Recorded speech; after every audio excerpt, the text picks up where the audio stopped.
Hello everyone, my name is David. Today we are going to take a look at another horrible case with you. This is the story of an army man, and this is the story of a girl. That army man falls in love with the girl. Both fall deeply in love with each other and remain in love for 2 years. But after 2 years, their whole lives suddenly change. Jyotsna Prakash, around 30 years old, lived in Nagpur. She used to work at an automobile showroom in the city of Nagpur. She used to live in a PG with a colleague and friend. 2 years ago, while living in Nagpur, Jyotsna met a young man. Over time, their meetings turned into friendship, and eventually they fell in love. Later, she found out that the young man's name was Ajay Wankhede. Ajay Wankhede was an army man in the Indian Army. Coincidentally, he was posted in Nagaland in the pharmacy department. Since the army also has a medical division, he worked in that role. Whenever he got leave, Ajay Wankhede would come to Nagpur. Then Jyotsna and Ajay would meet whenever he came to Nagpur. And when he was in Nagaland, they would have long conversations over the phone. But suddenly, all those conversations came to an abrupt end on the night of August 28th. It was 8:30 p.m. Jyotsna was with her roommate at the PG when she got a call. The call came from Ajay Wankhede's mother's phone number. Since she was in love with Ajay and they were close lovers and friends, she also knew his mother and recognized the number. Jay was on the call and said, "Let's meet today. Let's go out for dinner." So she got ready, happy and excited, because she knew that Ajay rarely came to Nagpur. In the army, he hardly got any leave and was usually on duty. Now that he was here, he picked Jyotsna up and took her to a special place he had mentioned, a specific spot they had planned to meet at. After they got there, they spent time together. The night passed and it turned from August 28th to August 29th. But that night, Jyotsna didn't return to her PG. Now, although Jyotsna had gone out several times before, she would usually come back late at night, since she had to go to work the next morning. But when it got very late on the night of August 28th and Jyotsna still hadn't returned, her friends started to worry. She began calling Jyotsna's phone. The phone was ringing, but Jyotsna wasn't answering. She thought maybe Jyotsna wouldn't come back that night, though that had never happened before. Still, she waited. Morning came, but Jyotsna still didn't return. Her friend checked with the showroom to see if Jyotsna had gone to work, but they said she hadn't shown up. Jyotsna was very responsible and had never been absent from work before. By afternoon, it was clear that she still hadn't reached the showroom. Now her friend started getting really worried. For the first time, she called Jyotsna's family. Since both of them lived together in the PG, they had each other's emergency contact numbers. She called Jyotsna's family and explained everything, that Jyotsna had gone out at 8:30 p.m. the previous night. Her phone had been ringing since then, but she wasn't answering, and today she hadn't even gone to work. Hearing this, her family rushed to Nagpur. After arriving, they went to the police station and filed a missing person report for Jyotsna, who was 30 years old. But as always, the police don't act until something major happens, so at first, they didn't take much action. So the police filed the report just for formality, saying that the girl is an adult, mature and educated. She probably went out with a friend and would come back. Even her family believed that Jyotsna would return, especially since her phone was still ringing. The police wrote the report but took no real action. 20 days passed. The incident had happened on August 28th, and now it was around September 20th. But there was still no trace of Jyotsna. Meanwhile, her family was constantly searching for her, worried sick, hoping that even if she had gone somewhere, she might at least call or send a message. But then the phone calls stopped completely. Even the ringing that used to happen stopped. That's when her family got seriously worried and went back to the police 20 days later to officially file a missing person report again. They told the officers, "Sir, you haven't done anything to find her yet." Now even the police started thinking it's been 20 days and she hasn't returned. They too began to feel that something needed to be done. Her family said, "We suspect she's been kidnapped." The police also started considering the possibility a young, educated adult woman with no trace or message.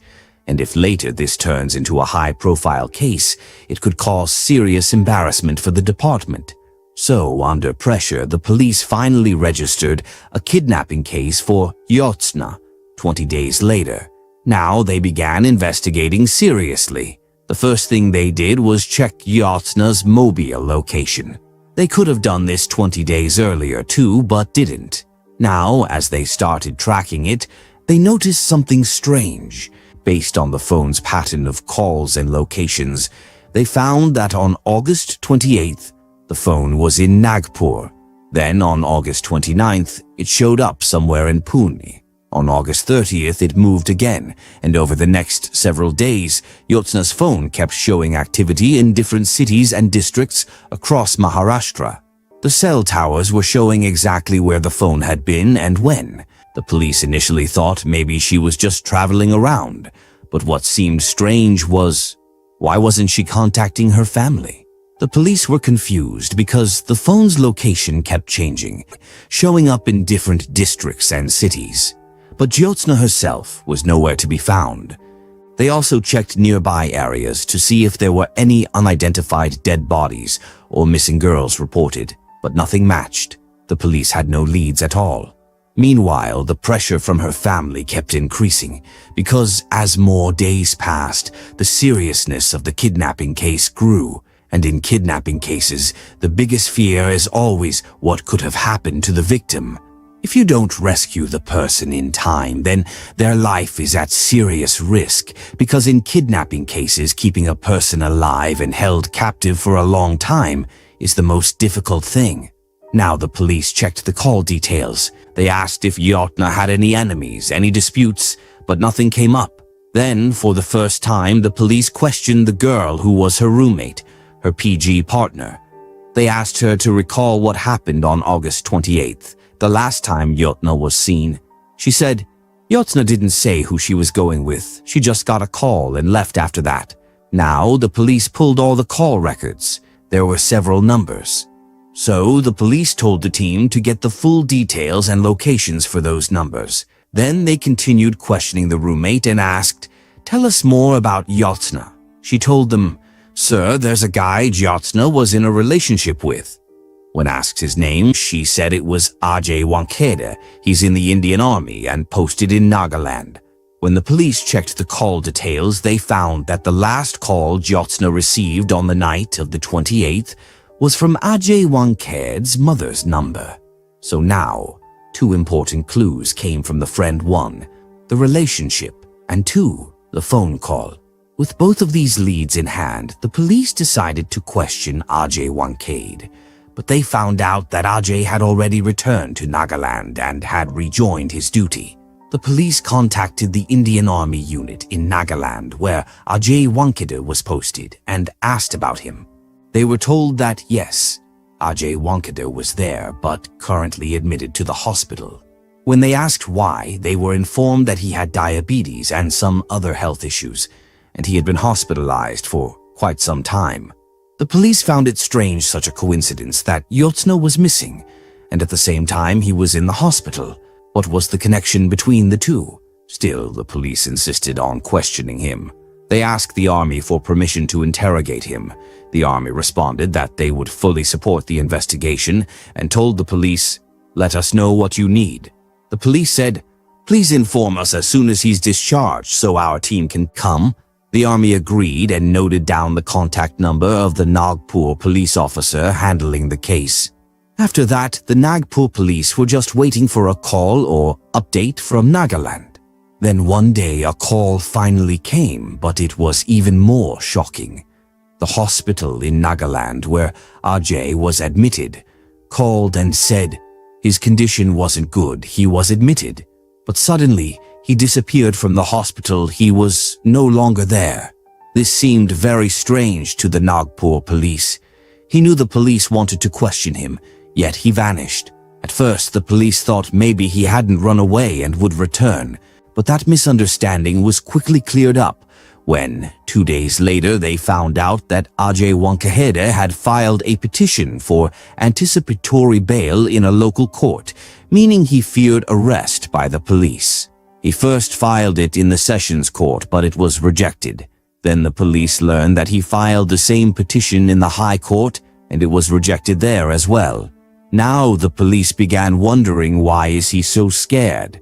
And why is he applying for anticipatory bail? Something is definitely wrong. Now the police were actively searching for him, but on top of that, his bail applications were being rejected, and that process took time. This whole incident started on August 28th. The kidnapping report was filed 20 days later, and the police only began investigating after that. The entire month of September passed, and now it was October. By this time, Wankhede had also disappeared from his army base. He had already approached both the lower court and the high court for bail. Both had denied it. Now the police were trying to track him down, hoping to finally get some answers about where Jyotsna was. And only he could reveal the truth.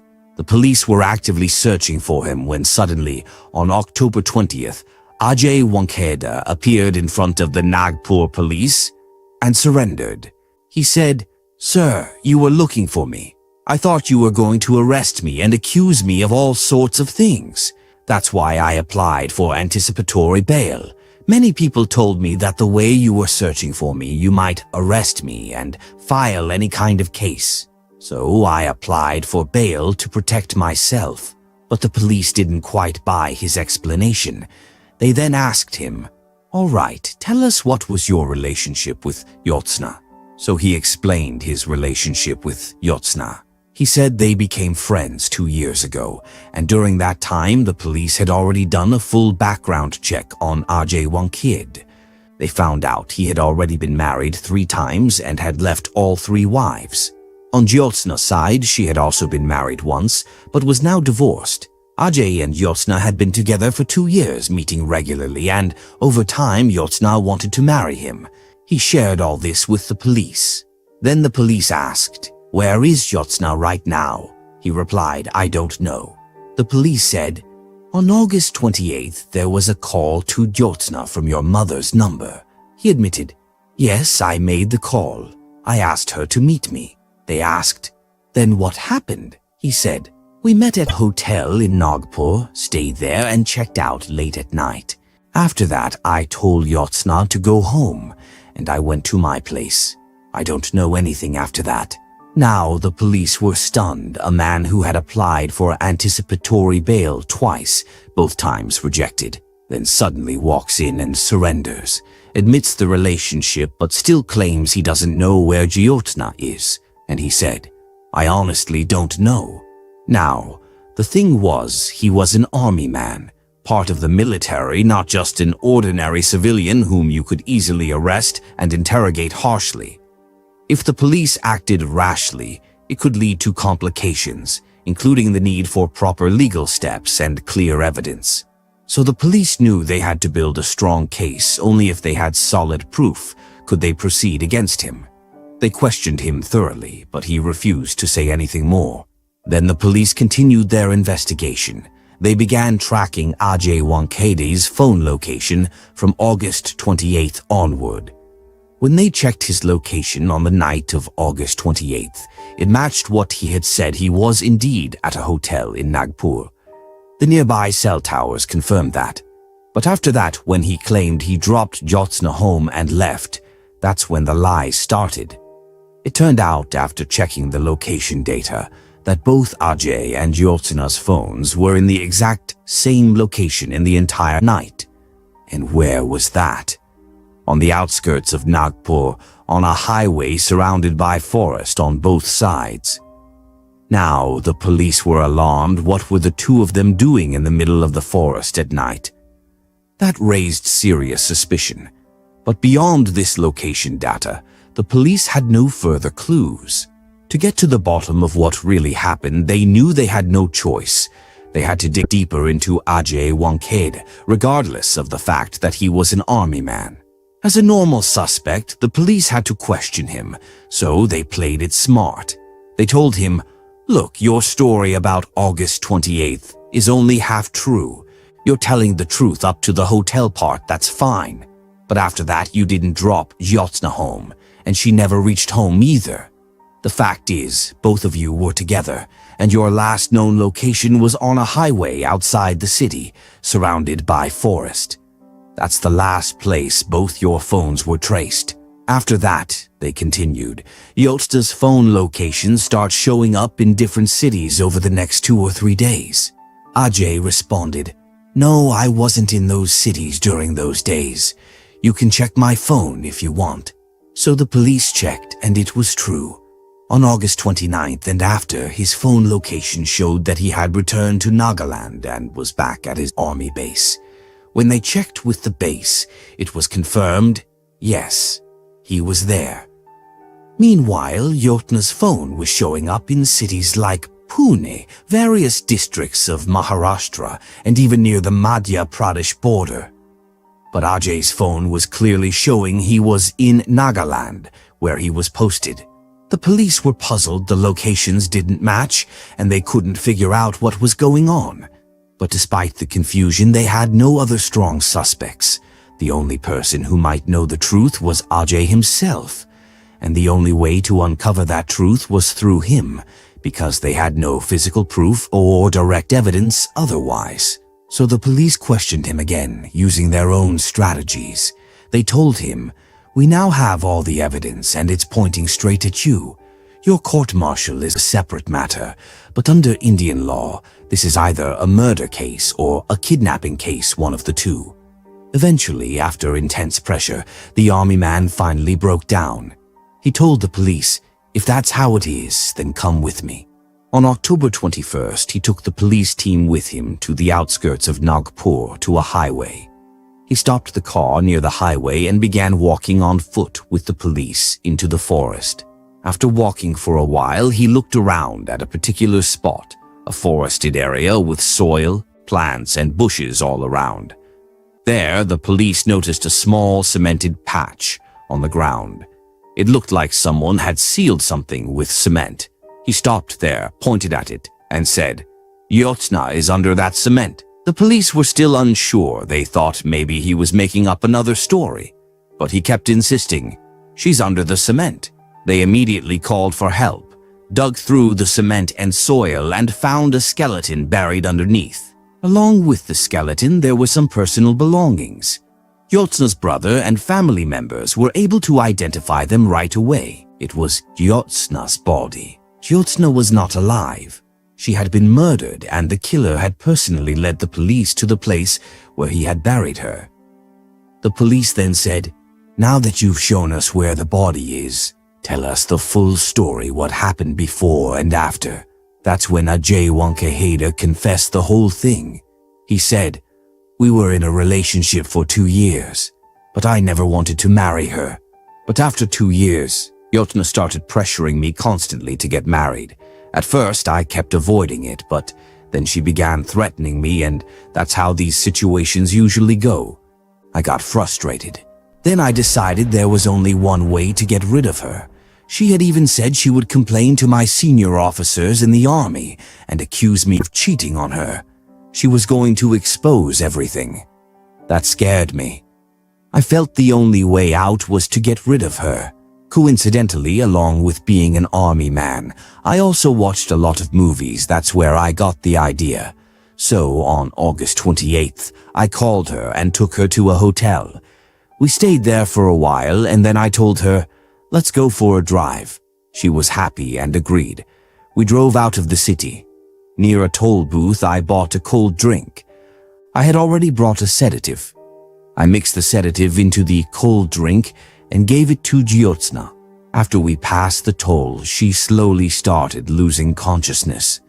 Then I chose a deserted spot, stopped the car on the side of the road, took her out, she was unconscious, and strangled her inside the car. Once I was sure she was dead, I carried her body on my shoulder deep into the forest. I laid her down there and went back to the car. I had already brought all the materials with me. From the car's trunk, I took out cement. I had planned everything in advance.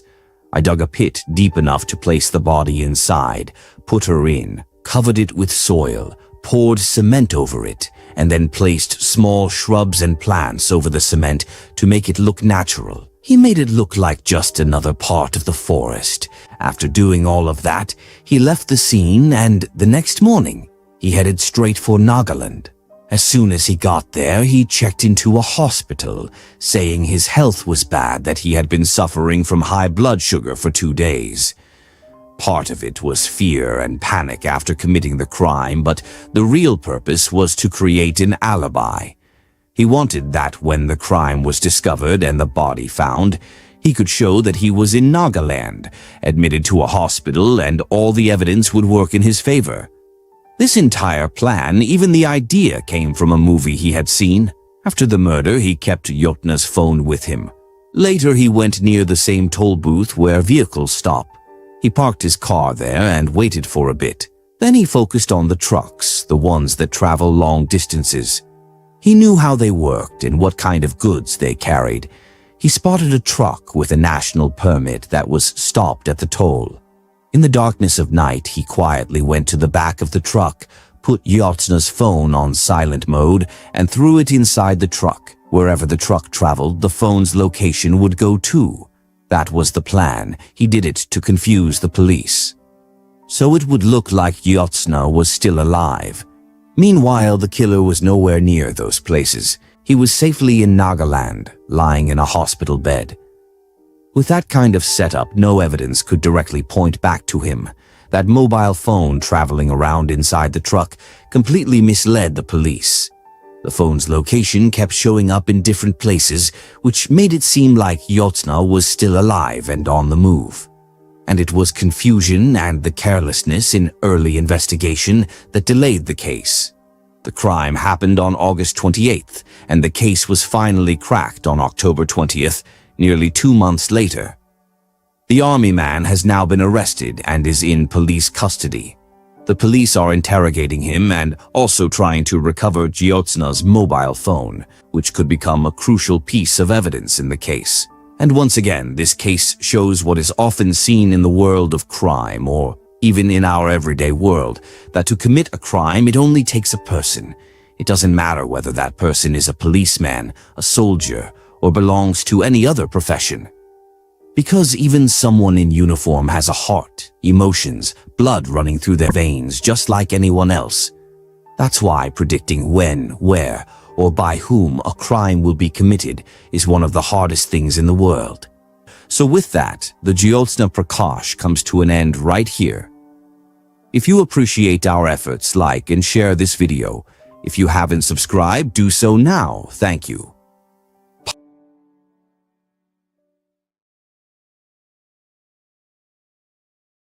Hello everyone, my name is David.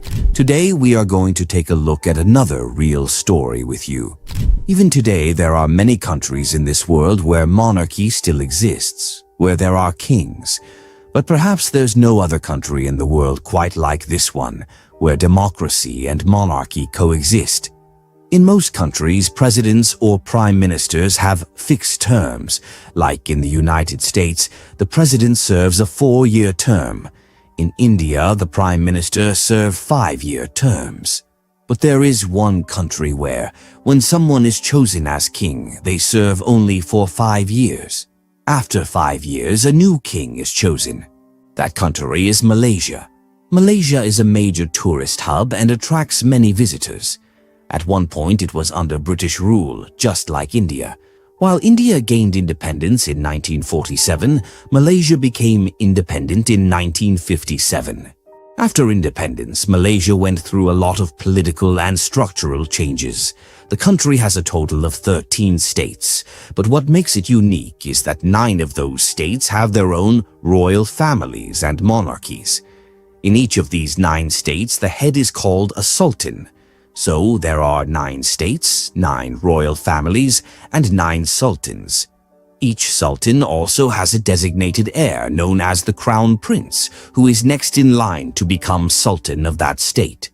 According to Malaysia's rules and traditions, the king of Malaysia is chosen from among these 9 sultans.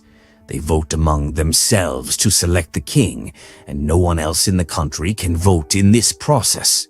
The selected king must be from a royal family, and seniority is also taken into consideration.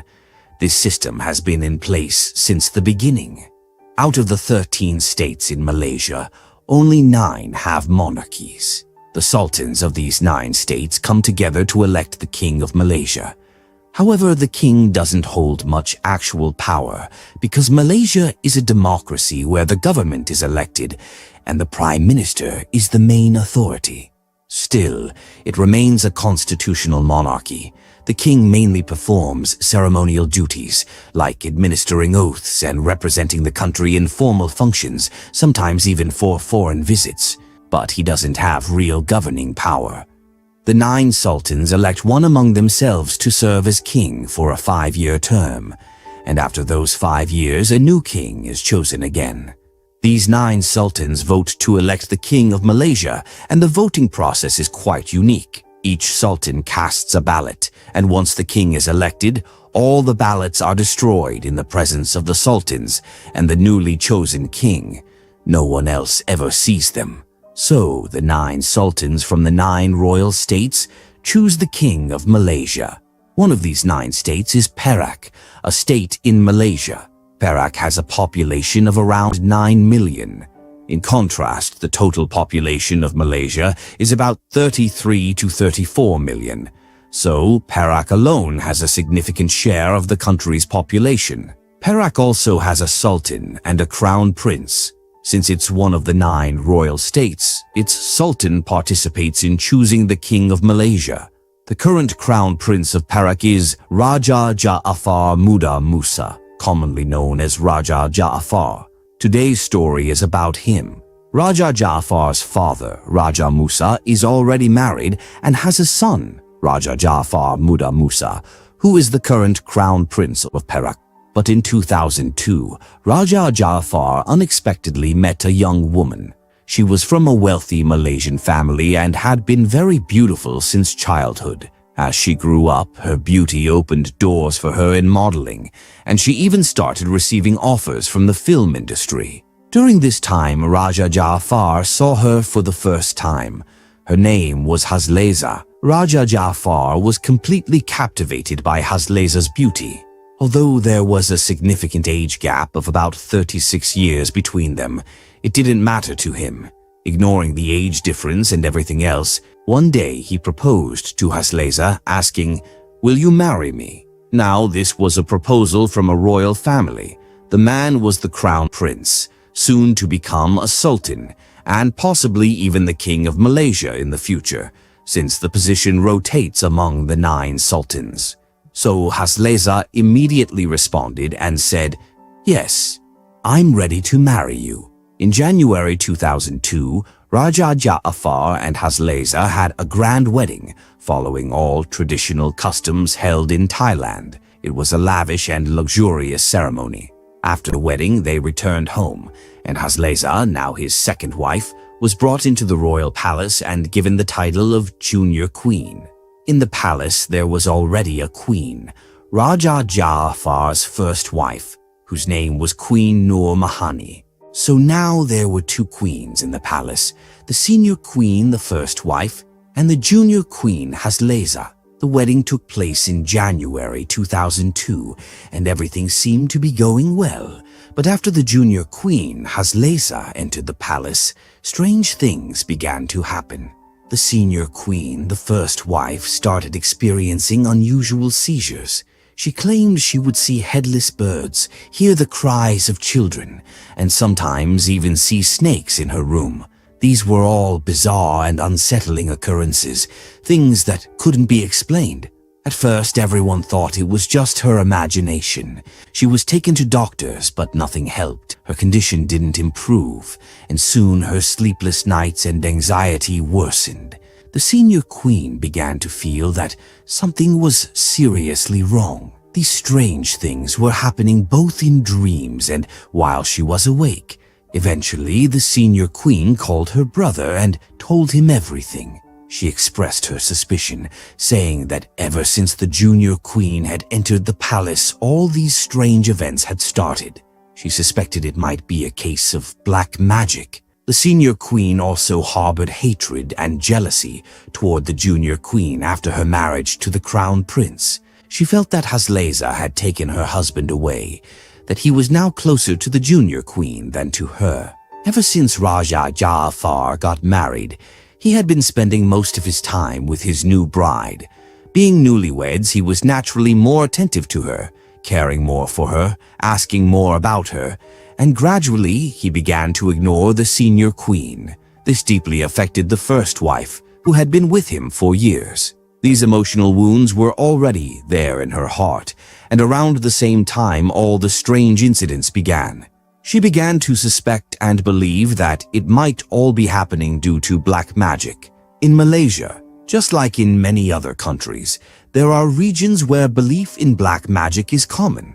Many people there genuinely believe that dark forces or supernatural powers exist, powers that can control someone's mind, win over someone's heart, or even push people apart. So the senior queen suspected that the junior queen had deliberately used black magic on her, perhaps to make the king grow distant from her and closer to the new queen. She even feared that the junior queen might want to harm or kill her. Disturbed and frightened, she called her brother to the palace and shared everything with him. He stayed at the palace for some time, observed things himself, and even spoke to Raja Ja'afar.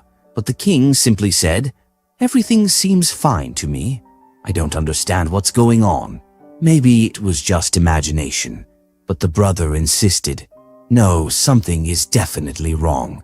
The marriage had only taken place a few months earlier, in January 2002, and all of this was happening around March or April.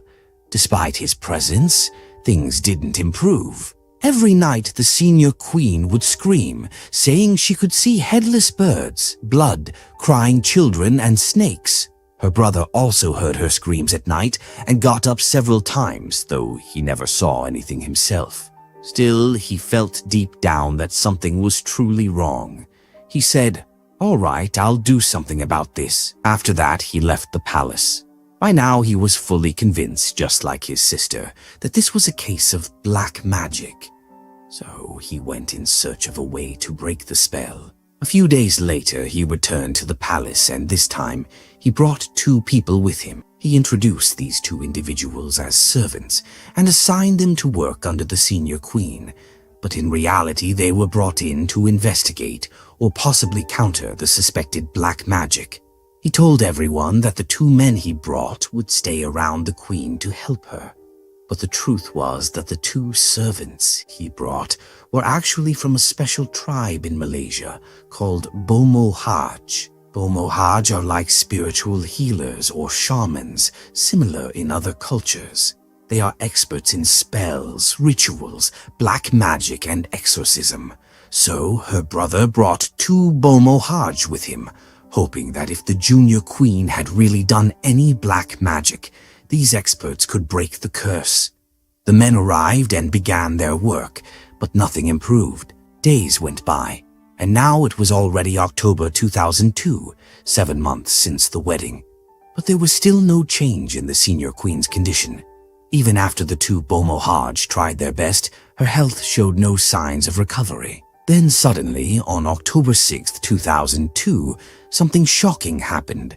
The junior queen disappeared from the palace. Now, a queen going missing from the royal palace is no small thing. It's almost impossible for a member of the royal family to just vanish. At first, people thought maybe she had just gone out nearby for a walk or some personal time. But by evening, she still hadn't returned. When word spread that Queen Hasleza was missing, Raja Ja'afar became very worried. A search began immediately. Soon, some eyewitnesses from around the palace reported that they had seen her leaving in a car with 2 men. And the way she was leaving, it didn't look normal. It seemed as if she had been forced into the car, and that made the situation even more alarming. Raja Ja'afar became extremely concerned. But unlike traditional monarchies, Malaysia is a democracy. There's an elected government, police, laws, and courts. So the incident was formally reported to the authorities that the queen had gone missing from the palace. The police began their investigation. The next day, the car in which the Queen had reportedly been taken was found abandoned in a remote area. When police inspected the vehicle, they found some of the Queen's cut hair and nails inside, along with blood stains. The sight of blood in the car sent a chill down the spine of the officers. It became clear that something was terribly wrong. The search for the Queen continued. After 6 days of her disappearance, on October 12th, some locals reported a shocking sight. In Perak, at a beautiful tourist spot with waterfalls, there was a hill nearby with a tree, and hanging from that tree was a badly decomposed body. When the news reached the police, they rushed to the location. The body's throat had been slit, and it was already in a severely decayed state. The police brought the body down to examine it further. After seeing the body, the identity wasn't immediately confirmed, but certain details made it clear that it was the missing Queen Hasleza. She had been brutally murdered. Her body was covered in wounds, and her throat had been slit. Once the body was brought down, the police officially opened a murder investigation. And this wasn't just any murder, it involved the royal family and the junior queen. Raja Jaafar was in complete shock. The marriage had only been 7 months old. Meanwhile, the police intensified their investigation. Based on the car that was found abandoned and witness statements, they identified the last 2 people seen with the Queen, and they were both from inside the palace. The police arrested the 2 suspects based on witness descriptions, and it turned out they were the same 2 Bomo Haj, the shamans, that the senior queen's brother had brought from his region to deal with the suspected black magic. These 2 men, known for their expertise in spells, rituals, and black magic, had been the last ones seen with the queen. Under intense questioning, both men confessed to the murder. They admitted, "Yes, we killed the junior queen.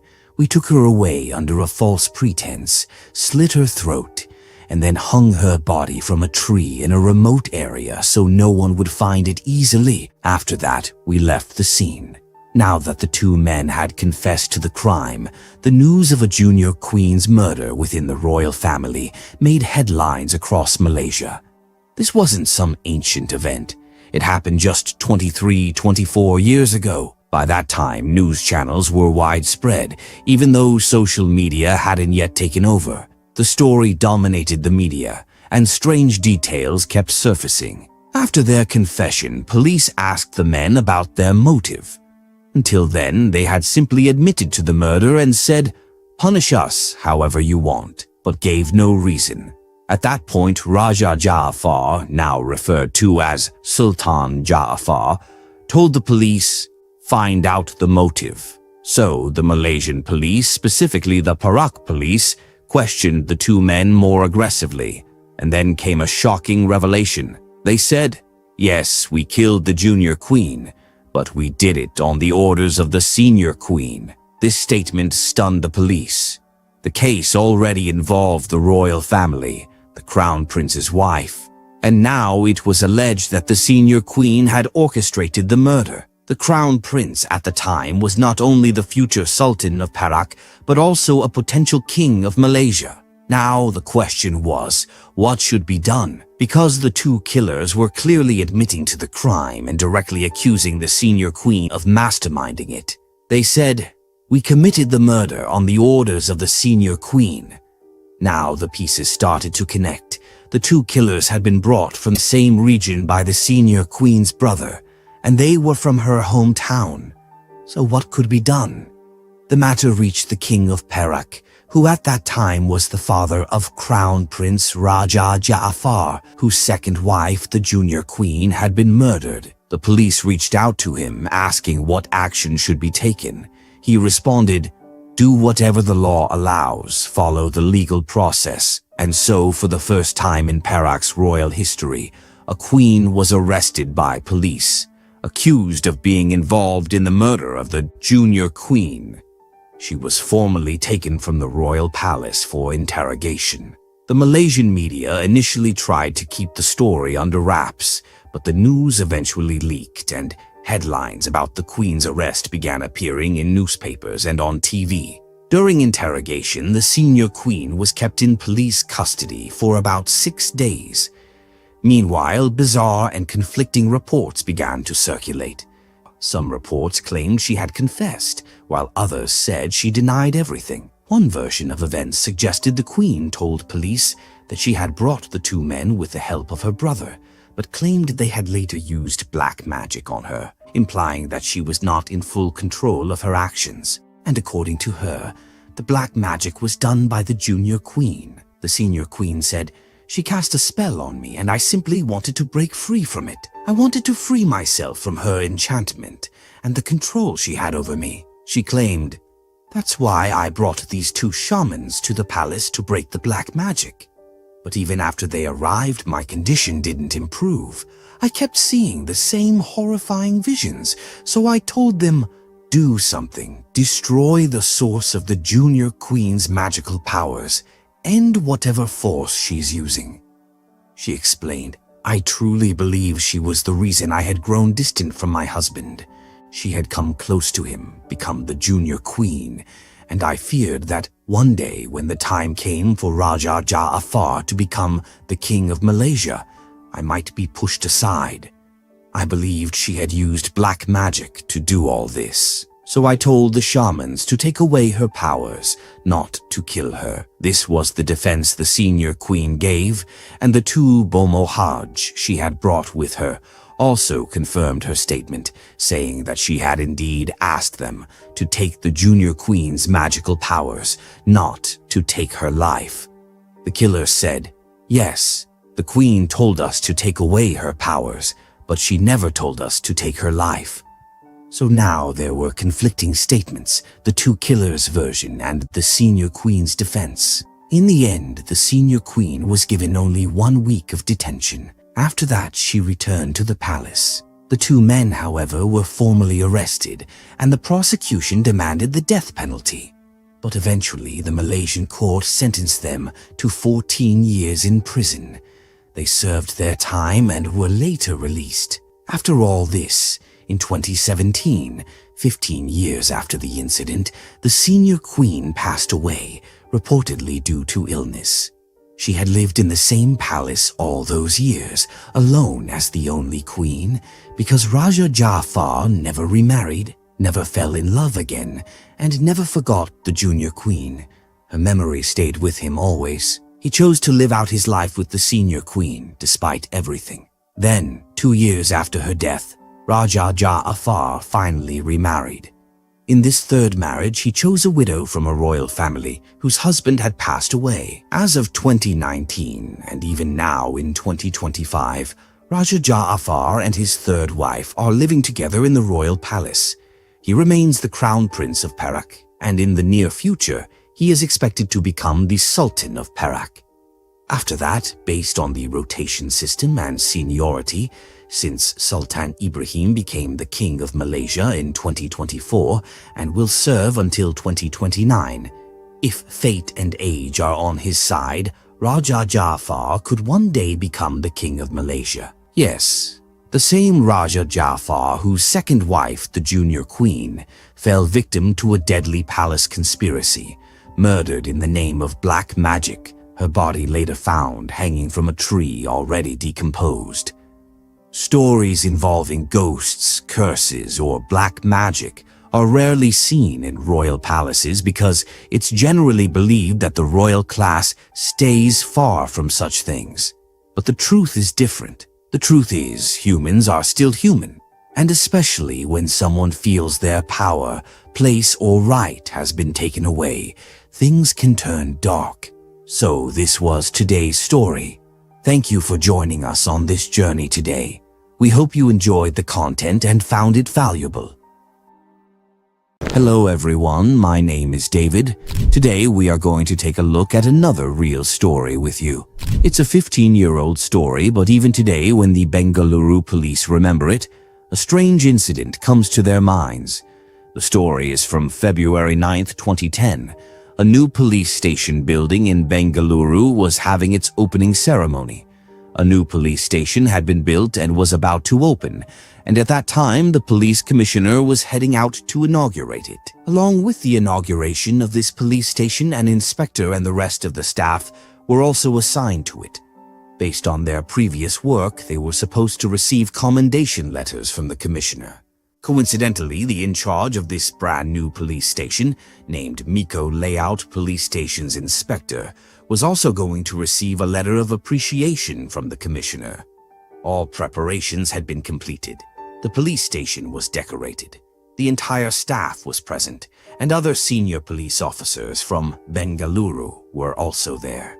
Just as it was time for the commissioner to start handing out the letters, Inspector's phone rang. He answered the call, and on the other end, he was informed that near an old warehouse, a man's body had been found with his throat slit. While the inauguration of the new police station was taking place, with the commissioner present, letters of appreciation about to be distributed, and the program in full swing. At that very moment, the police station received its very first case. Inspector then informed his fellow officers about the situation. He told his team, "You all handle things here since we've just been given charge of this new police station, and now we have our first case. The function can continue, but I'll go check the scene.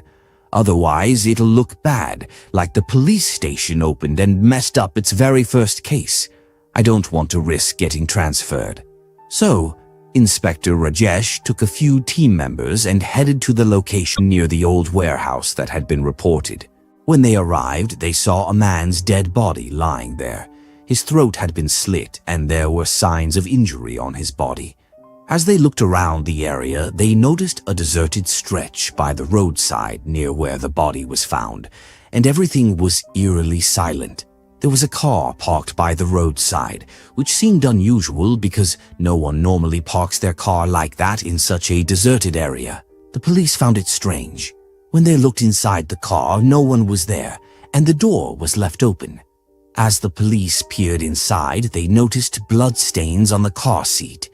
It didn't take long for them to realize that the car was somehow connected to the dead body. The police searched the area thoroughly, but couldn't find anyone who claimed ownership of the car. The body was then taken and sent to the hospital. The police seized the car. There were no clues about the identity of the deceased. No documents or papers were found on him that could help identify him. All they had was the car, and through its registration number, they could try to reach the owner. So the question was, does the car belong to the deceased? If it were a suicide, that might make some sense, but this was clearly a murder. The body had injury marks and the throat was slit. No one would kill themselves in that way, which meant someone had murdered him, dumped the body and fled, leaving the car behind. The police then tried to trace the car's owner using the registration number. Thankfully, it wasn't a difficult task. Using the registration number, the police traced the car to the Koramangala area. They discovered that the car was registered under the name of a man living in Koramangala. The police immediately called him and asked, "Is this car with this number yours?" He replied, "Yes, sir, it was my car, but I sold it 6 months ago." Now the police were confused again. They asked him if he had the name and contact details of the person he sold the car to. He said yes, and explained that the car had been properly transferred and registered in the name of the new owner. The new registered owner's name was Janaki. Since the car had been legally sold, all the paperwork including the name, number, and address were available. The previous owner gave the police all the necessary details, and since all formalities were completed during the sale, like the owner's name change, the paperwork clearly showed that the car was now registered to a woman named Janaki. Janaki was known to work part-time jobs in small households around Bengaluru. The paperwork also mentioned her husband's name was Amrit Roy and their home address. A police team was immediately sent to the given address, but when the team reached the house, they found the door locked. They knocked, but there was no response, so the police returned. By now, the function at the police station had ended, and the entire focus had shifted to this case. In the evening, Inspector Rajesh asked for a report on what had been found and whether there was any information about Janaki. Upon investigation, it was revealed that Janaki used to work in small households as a part-time domestic helper. It was also confirmed that she had indeed bought the car 6 months ago as a second-hand vehicle. Her husband's name was Amrit Roy, and both of them were originally from Darjeeling. They had gotten married in 2007. After that, they shifted to Bengaluru. Amrit Roy was a decent, well-settled man in Darjeeling and had a fair amount of money. He was well-mannered, which is why Janaki's family agreed to the marriage. The two were also in love with each other. Shortly after getting married in early 2021, they decided to move to Bengaluru. There, Amrit Roy started working in an office. Amrit Roy was very hard-working and had managed to save a good amount of money. He wanted to make his wife happy, so he bought her a second-hand car. Now, all the details were available, but while Amrit Roy's body had been found, Janaki was still missing, and the house was locked. This raised a serious question for the police. Had Janaki killed her husband and run away with someone else? Since she was missing, all suspicion naturally fell on her. That night, the police team went back to the house. This time, Inspector said, "I'll come along." They spoke to the neighbors who said, "Yes, she was here just yesterday. We all saw her." That's when Inspector said, "Let's break the door. There's no other option." As Inspector stepped forward and pushed against the door with some force, they realized the door wasn't even locked. Earlier, the constable had only lightly knocked and assumed it was locked, but in reality, the door had just been shut with both panels pressed together. Inspector gave it a push. The door opened and they stepped inside.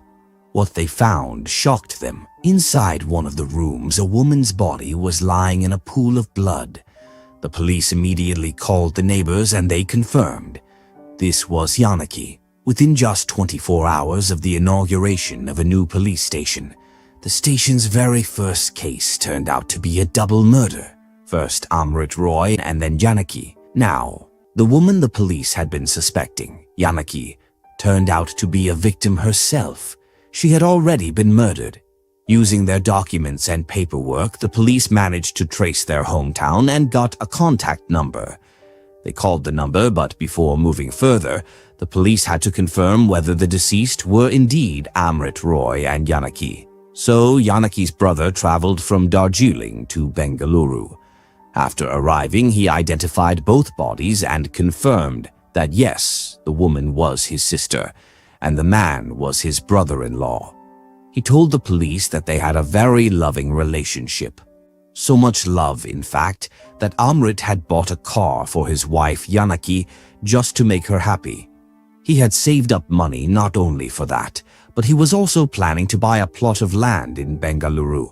He was great at saving and always took good care of Janaki. The police also showed him the items recovered from the house. After seeing everything, Janaki's brother confirmed, "My brother-in-law Amrit used to wear a gold ring on one hand, and my sister wore a gold chain around her neck. Both of them were missing, and the police started to believe that something serious had truly happened. So who could have done it?" Meanwhile, the last rites of both Amrit and Janaki were conducted in Bengaluru in the presence of the police team. Janaki's brother, Santosh, had arrived from Darjeeling, and many people attended the cremation. Neighbors, Amrit's office colleagues, and the families where Janaki used to work. The police asked if anyone had any suspicions about someone. Santosh said, "No, sir. Ever since they moved to Bengaluru, we never heard of them having any enemies." But then, while looking around carefully at everyone in the crematorium, Santosh suddenly looked surprised and said, "I find it strange that Janaki had a brother, but he is not biological brother, but she knew him since the beginning. He's also from Darjeeling and often took care of her. I usually used to ask him about Janaki's well-being. Now that everyone knows Janaki and Amrit have been murdered, how is it possible that he didn't find out? And still, he hasn't come to the house or to the funeral." The police asked, "Who is he?" He replied, "His name is Pradeep. He lives here in Bengaluru and he's Janaki's sworn brother. Now the police were also surprised. Almost all the relatives and known people were present. So where was he? That day, the police started checking Amrit's phone records. They got the number from Santosh, but Amrit's mobile phone was missing. It wasn't found at the crime scene or at the house. When the police tried calling the number, it was switched off, so they put it under surveillance. Meanwhile, they also began searching for Pradeep. It was possible he hadn't come for some reason, or maybe he simply didn't know. But at the same time, if he was the killer, there was no proof yet. Time kept passing. Then suddenly, the police got a lead. Amrit Roy's mobile phone had turned on. As soon as it was switched on, a female police officer called the number, pretending to be a regular woman. She said, "I want to meet you." The person who answered said, "Okay, I'll meet you." At that moment, the phone's active location was showing about 70 kilometers from Bengaluru. But what surprised the police even more was that the phone and the person using it was moving toward Bengaluru, not away from it. This confused the police. If the killer had Amrit's phone, why would he return to Bengaluru instead of fleeing? So the police set up a trap and began tracking the phone's location carefully. And finally, just before reaching Bengaluru, the person who had Amrit's mobile was caught. When the police caught him, they thought the case was solved. But the story became even more complicated. That man told the police that he had actually found a broken phone and a SIM card in Bengaluru. The phone itself was useless, so he threw it away. But the SIM card still had some talk time left, so he put it in his own phone and thought, since there's free balance, I might as well use it to make some calls. Once the talk time ran out, he planned to throw it away too. The police investigated everything about him, his name, background, and location. It turned out he was telling the truth, and he hadn't even been in the area during the time of the murders. So that lead turned out to be a dead end. Meanwhile, the search for Pradeep continued. He still hadn't been found. Then the Bengaluru police decided to pull out the list of friends linked to both Amrit and Pradeep. Among them, 3 close friends of Pradeep were identified. They were all originally from Darjeeling and Assam and were currently living in Bengaluru. Their names were Santosh Chetri, Pritam, and Tama. The police picked up these 3 individuals and began questioning them. Each one started giving a different story, but when the police separated them and interrogated them one by one, their statements didn't match. After some pressure and intense questioning, one of them broke down and confessed. He admitted everything and revealed the full story. He said that, in fact, all of them had killed Amrit and Janaki together, on Pradeep's instructions. When asked the reason behind the murder, he explained that Amrit Roy had a lot of money. Some time back, Amrit had told Pradeep that he had around 1 million and was planning to buy a plot of land. Pradeep was jealous of Amrit. He thought, I also came from Darjeeling. I also work here just like him, but he's buying a plot and even bought a second-hand car.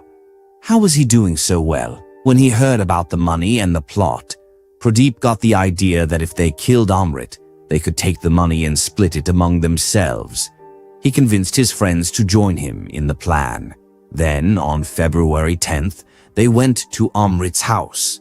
Since Pradeep treated Janaki like his sister, they all ate there together. After dinner, Pradeep told Amrit to drop him off somewhere in his car. Amrit had recently bought a car, so he agreed.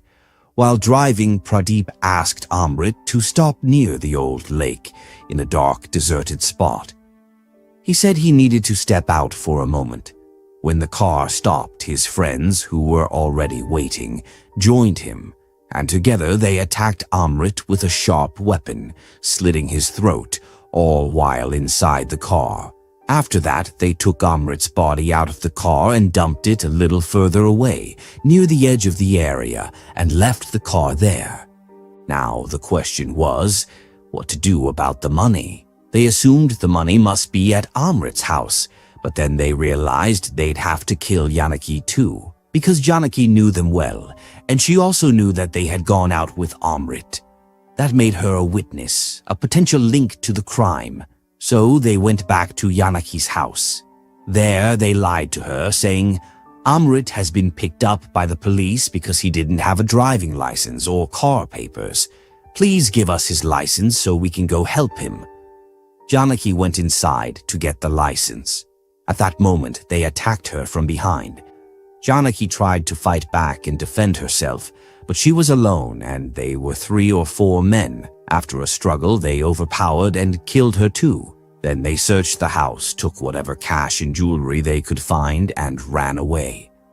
After the murders, the 3 accomplices split up and Pradeep left Bengaluru, heading to Chennai. From Chennai, he planned to go to Darjeeling. Pradeep knew that if he made it all the way to Darjeeling, catching him would become extremely difficult. Now, Pradeep reached Chennai, and from there he booked a reserved train ticket to go to Darjeeling. But the night after the murder, while staying at a guest house in Chennai, something strange happened. That very night as he slept, he saw Janaki in his dream. She asked him only one question. Tell me, why did you kill me? Why did you murder me? At first he thought it was just his imagination or a bad dream, but the next night it happened again. He went to sleep and once more, Janaki appeared in his dream and asked the same question. Will you answer me? Why did you kill me? Now he started getting anxious but still tried to brush it off. Then came the third night. Janaki appeared again and said, Give me an answer. Why did you kill me? If you don't, I'll keep haunting you like this. From that point on, Pradeep became deeply disturbed. He started trembling constantly, panicking morning, afternoon, and night.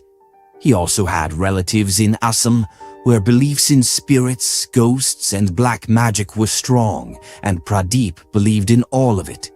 He became convinced that since he had committed the murder, Janaki's soul had turned into a spirit and was now haunting him, and that she would never leave him alone. Eventually, the fear overwhelmed him so much that one day in Chennai, he jumped in front of a train and ended his life.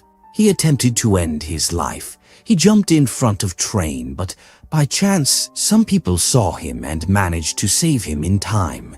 He suffered some injuries and bruises, but he survived. After that, he returned and kept thinking, still haunted by the recurring dreams. Once again, Janaki appeared in his sleep. Finally, he made up his mind. He would go back to Bengaluru, apologize, and surrender himself to the police. Meanwhile, all his friends had already been caught by the police, but Pradeep had no idea about that while he was in Chennai.